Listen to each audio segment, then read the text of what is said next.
రవి గారు, అమరావతి శాశ్వత రాజధానిగా గెజెట్ చేసేయాలి అని ఏపీ కేబినెట్ స్పష్టంగా తీర్మానం చేసింది. అంటే మొదటిసారి టీడీపీ గవర్నమెంట్ దిగిపోయాక వచ్చిన అతి ప్రధానమైన విమర్శను ఎదుర్కోవడానికి వాళ్ళు స్టెప్ తీసుకున్నారు. ఎలా చూడాలి? నిజంగానే చంద్రబాబు ఓడిపోయి జగన్ వచ్చిన తర్వాత 3 రాజధానులని 5 ఏళ్ళు గడిపేసి మళ్ళీ ఇప్పుడు అయిన తర్వాత ప్రధానంగా రైతుల నుంచి కోరిక వచ్చింది. ప్రజాస్వామ్యం కదా, ఎప్పుడు ఎవరు గెలుస్తారో ఎవరు ఓడిపోతారో తెలీదు. అంటే నాకు కొంచెం ఆ ఏరియా రైతులు వాళ్ళతో పరిచయాలు ఉన్నాయి కాబట్టి కోరిక కాదు సార్, వాళ్ళు చాలా కోప్పడ్డారు. చెయ్యలేదా అంటే ఇది జరగలేదా, ఇది నిజంగా జరగలేదు అని వాళ్ళు చాలా ఆశ్చర్యపోయారు. అవును, ఎందుకు చేయలేదని. నిజంగా అయితే ఒక దశలో అసలు అమరావతి విశాఖపట్నమా రాజధాని అని 2-3 చూపించిన దశ కూడా ఉంటుంది. కేంద్రం ఆడిన దాగుడు మూతలు ఇవన్నీ కావాలని చేశారు వాళ్ళు. అసలు జగన్ గెలవక ముందు చంద్రబాబు ప్రభుత్వం ఉండగా కూడా వాళ్ళ మ్యాప్ లో అమరావతిని చూపించలేదు. సో కిషన్ రెడ్డి అప్పుడు కేంద్ర మంత్రి, నేను చాలా ప్రత్యేక చొరవ తీసుకొని పెట్టించానని చెప్పాడు. అదేదో పెద్ద విషయం లాగా. ఎందుకు తీర్మానం ఎందుకు చేయలేదు? అసలు వీళ్ళ మాటలు పక్కన పెడితే అసలు ప్రాసెస్ ఏముంటుంది సార్? అంటే ఒక లెజిట్ మ్యాప్ అంటే ఒక రాష్ట్ర శాసనసభ దీనికి సంబంధించి శాసనసభ ఒకటి రాజధాని తీర్మానం చేసి అక్కడ నెలకొన్న తర్వాత అదే రాజధాని అవుతుంది. కానీ ఇక్కడ ప్రత్యేక సమస్య వచ్చింది కాబట్టి దీన్ని ప్రత్యేకించి అక్కడ చూపిస్తే సమస్య తెచ్చి వచ్చింది కాబట్టి ఇప్పుడు ఇంకోటి ఉంది. సుప్రీంకోర్టులో కేసు కూడా ఉంది. ఒక రాష్ట్ర రాజధానిని శాసనసభ నిర్ణయం తీసుకోవచ్చు అని. ప్రభుత్వం చెప్పకూడదు కానీ ఇప్పుడు మాట్లాడడం లేదు. కానీ మనం ఒరిస్సా రాజధానిగా భువనేశ్వర్ ఉండాలని, లేకపోతే కటక్ ఉండాలని, పూరి ఉండాలని చాలా జరిగింది. అలాగే ఉత్తరాఖండ్ రాజధానిగా డెహ్రాడూనే ఉండాలని, ఇంకోటి ఏదో ఉంది, కర్సిక్కా ఏదో ఉంది, అది ఉండాలని ఒక 10 ఏళ్ళు 20 ఏళ్ళు అలా నడుస్తూ ఆ ప్రభుత్వం వస్తే అదే పెంచటం ఇట్లాంటివి.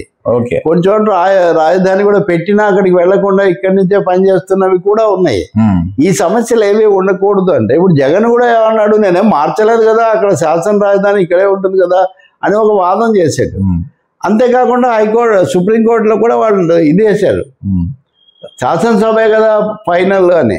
ఇవేమీ లేకుండా ఉండాలంటే ఆంధ్రప్రదేశ్ రాజధాని అమరావతి అన్న అంశాన్ని పార్లమెంట్ లో చట్టం చేస్తే, పార్లమెంట్ ఆ మేరకు ఒక శాసనం ఆమోదిస్తే ఇది ఉండదు అని. కాబట్టి నిన్న క్యాబినెట్ లో మొన్న మోదీ రీలాంచింగ్ పునఃప్రారంభానికి వచ్చినప్పుడు కూడా ఈ మాట ఎందుకు అడగలేదని చాలా మంది అన్నారు. అక్కడ నిజంగా ఎందుకు అడగలేదో వేదిక మీద అడిగి ఉండొచ్చు. ఎందుకు అడగలేదు, మొహమాట పడ్డారా, కుదరలేదు, నాకు తెలియదు. కానీ ఇప్పుడు ఏమంటున్నారంటే విభజన చట్టంలో విభజిత ఆంధ్రప్రదేశ్ రాజధానికి కేంద్రం సహాయపడాలని ఉంది కదా, ఆ విభజిత రాజధాని అమరావతికి కేంద్రం సహాయపడాలని మార్చమంటున్నారు. నిజంగా కేంద్రం సహాయపడాల్సిన అవసరం కూడా ఒకటి ఉంది ఇక్కడ. సో దాన్ని మార్చినప్పుడు 2 భాగాలు కూడా స్ట్రెస్ చేస్తే రాష్ట్రానికి కొంచెం మేలు జరుగుతుంది, రైతులకు మనశ్శాంతి వస్తుంది. లేకపోతే ఎప్పటికప్పుడు మళ్ళీ మేమే వస్తాము, 20 ఏళ్ళు పాలిస్తాం, 30 ఏళ్ళు పాలిస్తాం అని అన్ని పార్టీలు చెప్పుకుంటాయి. కానీ ఇప్పుడు చంద్రబాబు 95లో ముఖ్యమంత్రిగా ఉన్నప్పుడు జ్యోతిబాస్ లాగా 25 ఏళ్ళు పాలిస్తా అనేవాడు, తర్వాత ఓడిపోయాడు. జగన్ 30 ఏళ్ళు అనేవాడు. ఏం జరగలేదు కదా అవన్నీ. కాబట్టి ఇప్పుడు ఆ నిర్ణయం మంచిదే, అందరూ అడిగింది. దాంతోపాటు నిధులు కూడా అడగాలి. ఇంకా మూడోది, ఇంకా కొన్ని చిన్న చిన్న విషయాలు కూడా కేబినెట్ నిర్ణయంలో, ముఖ్యంగా భూముల కేటాయింపులు ఇలాంటివన్నీ కూడా కొన్ని చేశారు. కానీ ఆసక్తికరమైనది ఏంటంటే ప్రోటోకాల్, మంత్రులకు సంబంధించి స్పష్టమైన ప్రోటోకాల్ లేకుండా పోతుంది. ఉప ముఖ్యమంత్రి పవన్ కళ్యాణ్ 2 బొమ్మలు పెట్టాలి అన్ని కార్యాలయాలని చంద్రబాబు ఒక చెప్పారు, పెడుతున్నారు.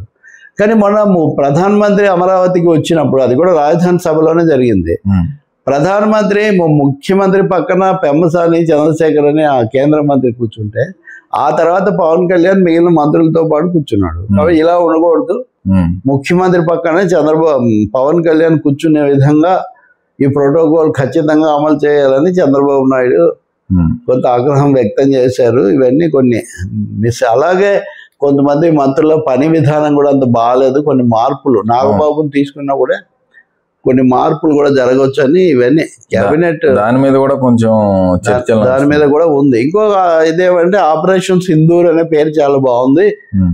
ఇక ముందు అంటే వాస్తవంగా సెంటిమెంట్ కొంత ఇది కూడా ఉంది. రాష్ట్ర ప్రభుత్వం పెట్టే పథకాలకు ఇక మీద ఈ పద్ధతిలో పేర్లు ఆలోచించమని కూడా నిర్ణయం చేశారండి ఇవన్నీ. ఓకే.